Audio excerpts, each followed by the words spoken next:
Pereslavl-Zalessky is a city with a rich history and interesting facts that make it a unique place to visit. Here are some of them. Foundation and significance. The city was founded in 1152 by Prince Yuri Dolgoruky and became one of the largest cities in North-Eastern Rus at that time.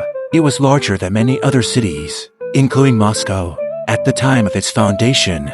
Birthplace of Alexander Nevsky in 1220. The great Russian commander Alexander Nevsky was born in Pereslavl. He spent part of his life here and rebuilt the city after the destruction during the Mongol invasions.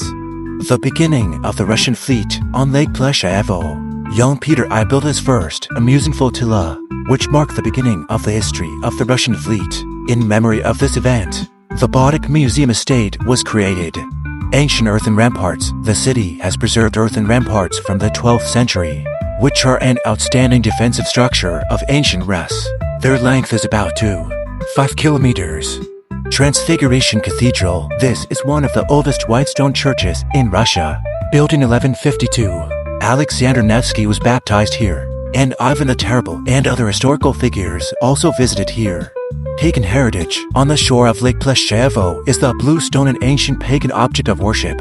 The stone changes color in the rain and is associated with many legends.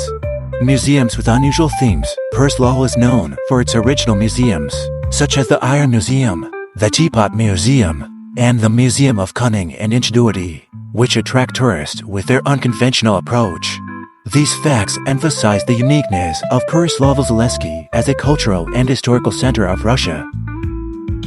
The exact year of the Goritsky Monastery's foundation has not been established. Historians believe that it has existed since the time of Ivan Kalita, the first half of the 14th century.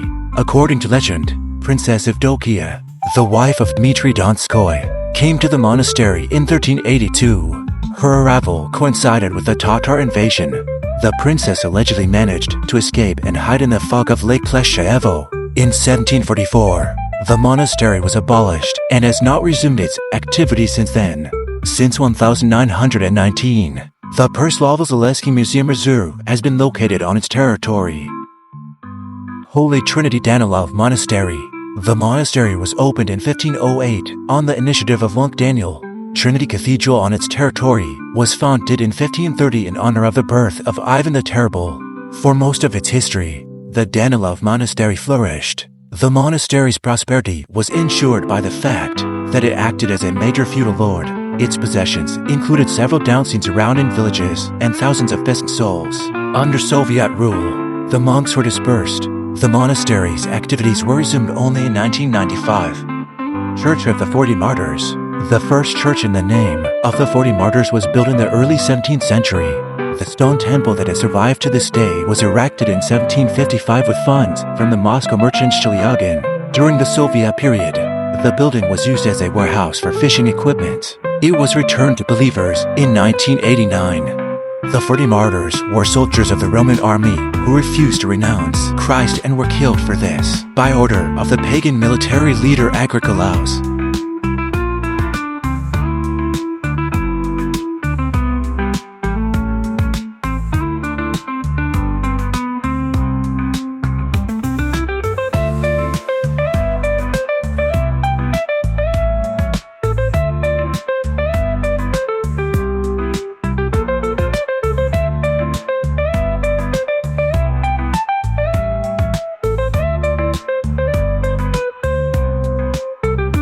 The Pereslavl-Nikitsky Monastery, located on the outskirts of the city, is almost 1,000 years old. It was founded at the turn of the 11th-12th centuries on the initiative of the Suzdal, Prince Boris, and initially served as a place for the conversion of pagans to the Christian faith. The monastery became famous after the miracle worker Nikita the Stylite settled there. From a historical and architectural point of view, several buildings deserve special attention. The defensive walls and towers of the 16th century, the Nikitsky Cathedral built under Ivan the Terrible, and the Chernigov Chapel of the 18th century.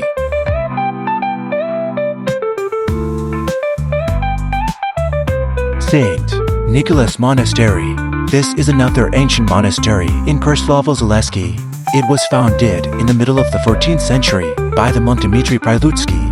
It was originally a male monastery, then became a female monastery.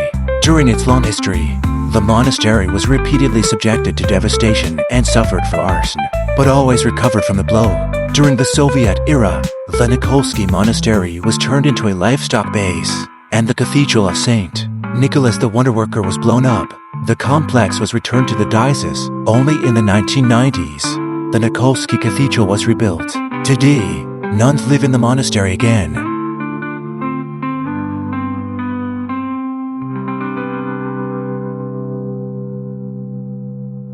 Museum-Estate Boat of Peter I, a significant contribution to the development and glorification of Pereslavl-Zalessky was made not only by Dolgoruky and Nevsky, but also by Peter I. In his youth, he built a toy flotilla on Lake Pleshcheyevo, which served as a starting point for the development of the Russian Navy. The only vessel left from the toy flotilla, and which became the great-great-grandfather of modern ships, is Peter's boat. Today, this valuable exhibit is kept in the Museum-Estate 5 minutes from the city.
Blue Stone.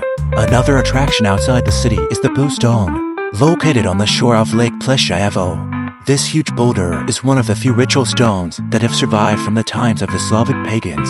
Some tourists still believe in the magic of the Blue Stone. Bring gifts to it.